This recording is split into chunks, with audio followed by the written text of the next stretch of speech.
बिस्मिल्लाहिर्रहमानिर्रहीम। आज के इस नशिस्त में नमाज के सुन्नतों का तज़किरा होगा। इससे पहले शराइत नमाज, फ़राइज़ नमाज, वाजिबात नमाज का तज़किरा हो चुका। आज की इस नशिस्त में इंशाअल्लाह सुन्नतों के बारे में तज़किरा किया जाएगा कि नमाज में कितनी सुन्नतें हैं। मुख्तसर से लफ्ज़ में नमाज के अंदर 51 सुन्नतें हैं। कितनी? 51 सुन्नतें हैं। और उन 51 सुन्नतों को मुख्तलिफ़ जगहों पर है। मसलन क़याम में कितनी सुन्नत है, क़िरात में कितनी सुन्नत है, रुकू में कितनी सुन्नत है, सजदा में कितनी सुन्नत है और कायदा में कितनी सुन्नत है। हर एक की सुन्नतें अलग अलग बयान की जाएगी। आज की इस नशिस्त में नमाज के अंदर क़याम की सुन्नत बयान की जाएगी कि क़याम में कितनी सुन्नत है। तो क़याम में 11 सुन्नत हैं। कितनी सुन्नतें हैं भाई? 11 सुन्नत हैं। उन 11 सुन्नतों का तज़किरा होगा। नंबर 1, तकबीर तहरीमा के वक्त सीधा खड़ा होना। नंबर 1, तकबीर तहरीमा के वक्त सीधा खड़ा होना, यानी सर को न झुकाकर ऐसे रखना है, न सर को ऐसे उठा के रखना है, बल्कि सर को ऐसे रखना है, एकदम सीधा खड़ा होना है। नंबर 2, दोनों पैरों के दरमियान 4 अंगुल का फासला होना। दोनों पैरों के दरमियान 4 अंगुल का फासला होना। इसका ताल्लुक थोड़ा सेहत पर भी है।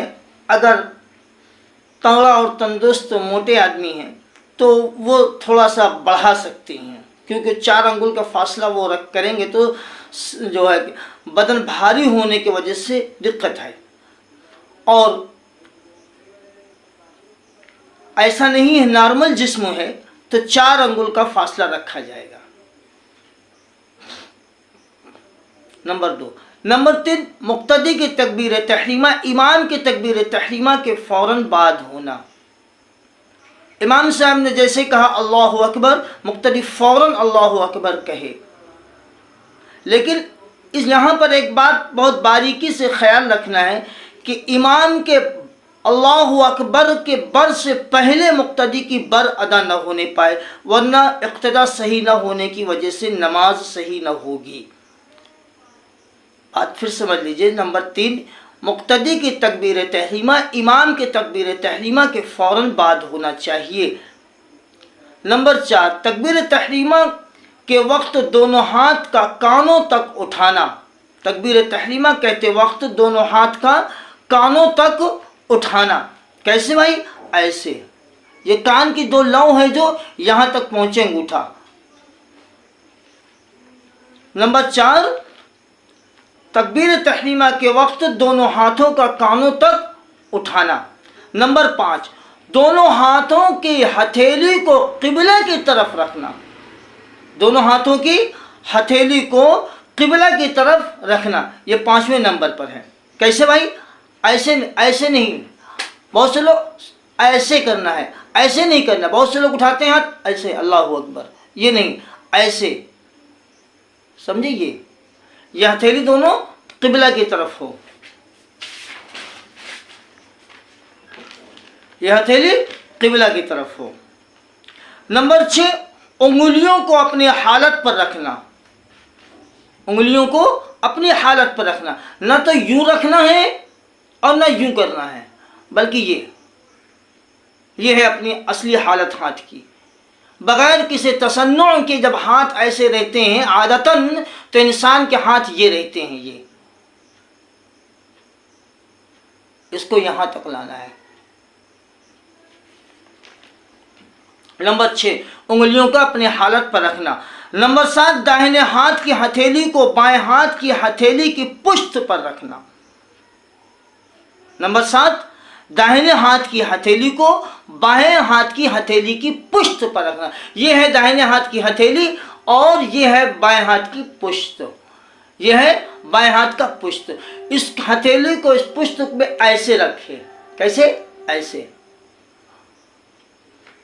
داہنے ہاتھ کی ہتھیلی کو بائیں ہاتھ کی ہتھیلی کی پشت پر رکھنا. نمبر 6. نمبر 8 یہ ہے چھنگلیاں اور انگوٹھے سے حلقہ بنا کر گٹے کو پکڑنا. چھنگلیاں اور انگوٹھے سے حلقہ بنا کر گٹے کو پکڑنا. یہ چھنگلیاں ہے، یہ انگوٹھا ہے. چھنگلیاں اور انگوٹھے کو حلقہ بنا کر گٹے کو پکڑنا، اور گٹا اس کو بولتے ہیں، یہ ابھری ہوئی ہڈی. تو ایسے ایسے رکھ کے یہ ایسے یہ رکھنا. نمبر 9 درمیانی 3 انگلیوں کو کلائی پر رکھنا. جب ایسے آپ کریں گے، یہ رکھیں گے تو یہ 3 انگلی جو درمیانی اس کو کلائی پر رکھنا. یہ کلائی پر، یہ ہے طریقہ، کلائی پر رکھنا. نمبر 10 ناف کے نیچے ہاتھ باندھنا. کہاں بھائی؟ ناف کے نیچے، ناف کے نیچے ہاتھ باندھنا. یعنی جب ہاتھ ایسے کرنے کے بعد جب ہاتھ چھوڑ دیں گے پورا، تو خود بخود وہ ناف کے نیچے چلا جائے گا. پورا ہاتھ جب یہاں سے چھوڑ دیں گے تو خود بخود بغیر ارادتاً کے ہاتھ کو روکنا نہیں، نیچے جب چھوڑ دیں گے تو اپنے آپ جو ہے کیا بولتے ہیں کلائی کے ناف کے نیچے پہنچ جائے گا وہ ہاتھ. نمبر 11 کیا ہے؟ ثنا پڑھنا. نمبر 11 ثنا پڑھنا. یہ ہے نماز کے اندر کی 11 سنتیں، یعنی قیام کی 11 سنتیں. قیام کی 11 سنتیں. اس کے بعد اب انشاءاللہ بتلایا جائے گا آپ حضرات کو قرأت کی 7 سنتیں. اللہ پاک ہم سب کو سنتوں کے مطابق اپنی نماز کرنے کی توفیق عطا فرمائے.